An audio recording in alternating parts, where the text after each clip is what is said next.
Hello, your Tech Admin here, and today I'm going to be showing you a neat little utility that will allow you to reset Windows user passwords. Here's the website here. It's pogostick.net, and I'll link this below. And on this page, we're going to scroll down to here where it says Password Reset CD USB Boot Disk. We're going to click that, and then we're going to scroll on down to the download section. And now, depending on what you want to do, you can either get the CD image, which is an ISO file, or you can get the USB installer. And I'll show you how to set both of these up in a moment. But first, I figured I'd just go ahead and demonstrate the utility in this virtual machine I have here. So here's a user account with a password, and if I try to enter a password, you can see that it is an actual password and I can't get in. So what I'm going to do is actually attach that ISO that I showed you earlier and reboot the machine so that it boots into the CD.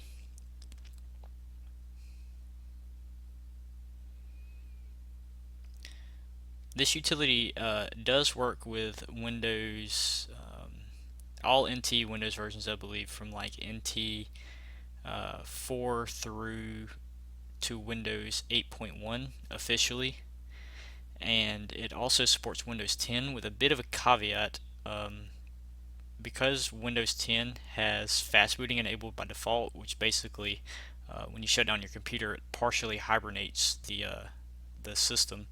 Uh, it won't work with fast boot enabled, and since it's enabled by default in Windows 10, you'll have to have access to the administrative settings in some way in order to reset that.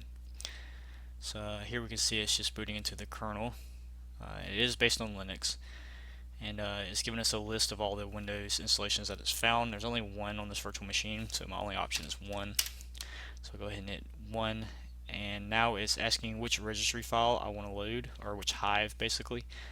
This can be used to edit the registry offline, or basically without powering on the machine if that's something you want to do. But what we're going to do is load option 1, which is the default, which loads the SAM hive, which is where Windows stores the user data and all that sort of thing. And we have a few options here. We can list groups and edit user data password, registry editor. We're just going to edit the user data and passwords. Here it's giving us a list of all the users on this machine. So we've got administrator, guest, Nicholas, the account I showed you earlier, and a support account. So we're going to actually enter the RID for Nicholas, which is 031A. 031A. And now that we've selected that user account, we have a few options that we can actually do. We can edit the I'm sorry, I got mixed up somehow. Let's go to 1 03EA. Okay, there we go. I'm not sure what happened that last time. I must have typed it wrong. But anyway, here you can see that we have a few options. We can blank the password, which is basically what I mainly use this program for. Or we can unlock and enable the user account if the account is locked out. We can also promote the user to an administrator, which is really useful if you have access to the machine, but the account that you have access on isn't an administrator. So you can do that. And you can also add users to a group and remove users from a group. But we're just going to clear the password, so we're going to select option 1. And that is actually all there is to it. So it doesn't actually give you much of a indication that it did it, but if you read up here through some of this stuff, you can see that it actually did. Right here it says password cleared, and then it just spits you back into the previous prompt. So we're going to actually hit Q to quit and Q again, and it's going to ask us now, do we want to write the files back to the registry? We're going to tell it yes, and now that it's written, it's asking us if we want to run the script again. We're going to tell it no, and from here we're just going to reboot the machine after removing the disk. That's the important part. Otherwise you'll just boot back into the utility. So now we'll reboot and we'll see if the Windows password has actually been removed, or the account password. So Windows is going to boot up here. It's going to take a little while, so just bear with me. And it should log us straight into the account. Yep, there we go. So as you can see, it did actually in fact clear the password. If we hit start, if it'll let us. Gotta wait on Windows to boot up.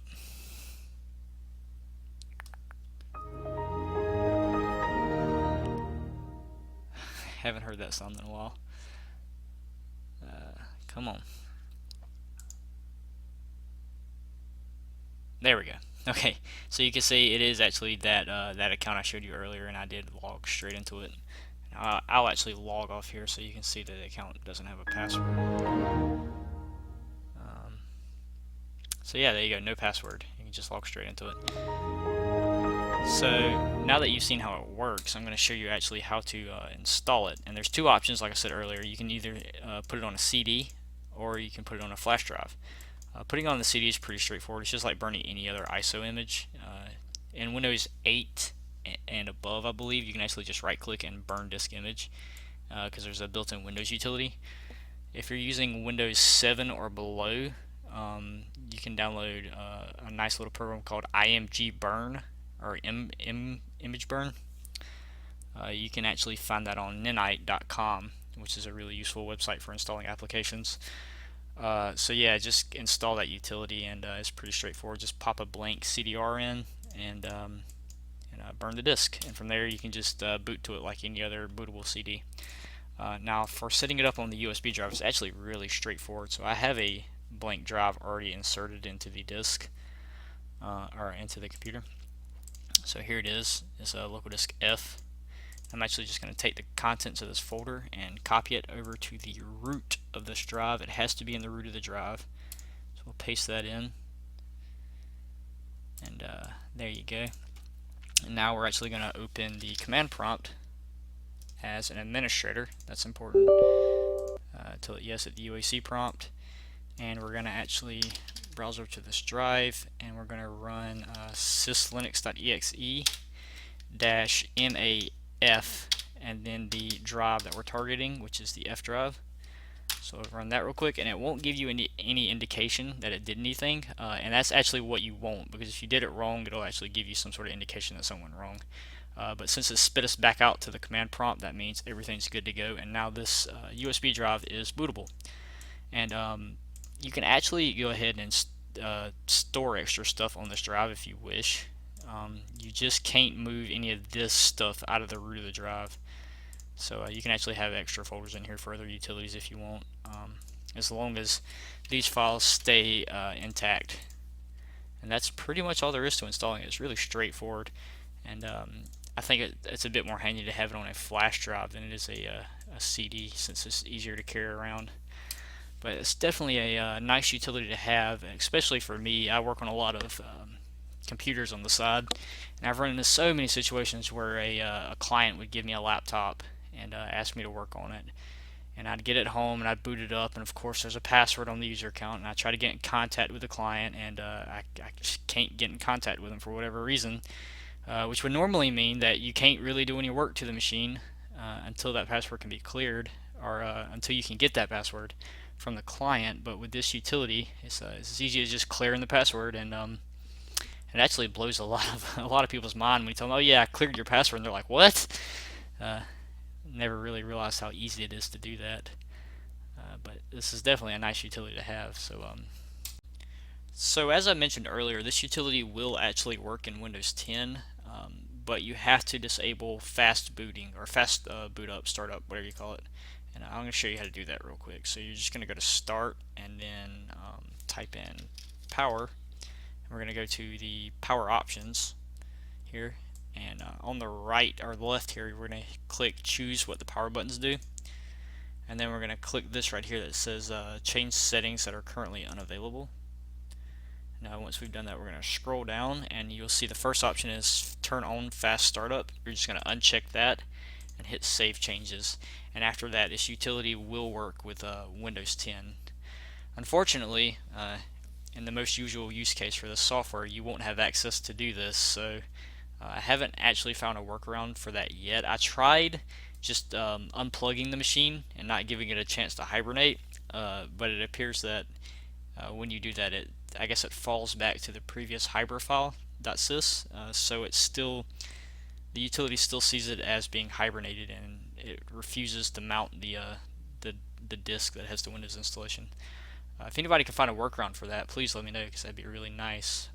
Because I actually do like fast startup, because it works as advertised and makes Windows 10 boot up really quickly. So I want to leave that enabled if I can. But yeah, I guess I'll go ahead and give you a live demonstration of it working on Windows 10 real quick. So just a sec. Okay guys, here's my Windows 10 laptop, and as you can see, I have turned fast startup off. So I'm going to go ahead and insert that flash drive that I made earlier in the video. Just put that in there. And I'm going to go ahead and restart the machine.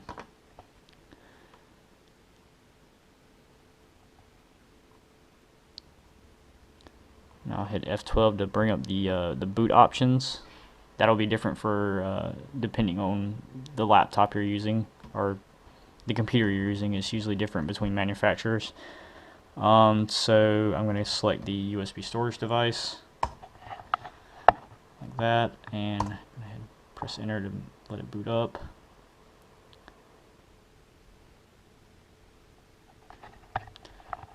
Okay, and we can actually see there are 2 disks there, but the first one is the one that has the Windows installation. No, I'm sorry, the second one has the Windows installation on it. So we're going to hit 2, or maybe it was 1. Okay, there we go. So there, it did actually mount the disk. That's usually where it'll hang if you have fast startup enabled. It won't allow you to actually mount the drive. So now we're going to press 1 to select the password blanker, and 1 to edit user data and passwords. And there you can actually see the accounts on this laptop. And I'm not actually going to blank the password. I will go ahead and select the user 03E9, and there you can see I had the option to blank the user password. I'm not actually going to do that, but you can see it does in fact work on Windows 10. So there you go. That's pretty much all there is to it. Thanks for watching, guys.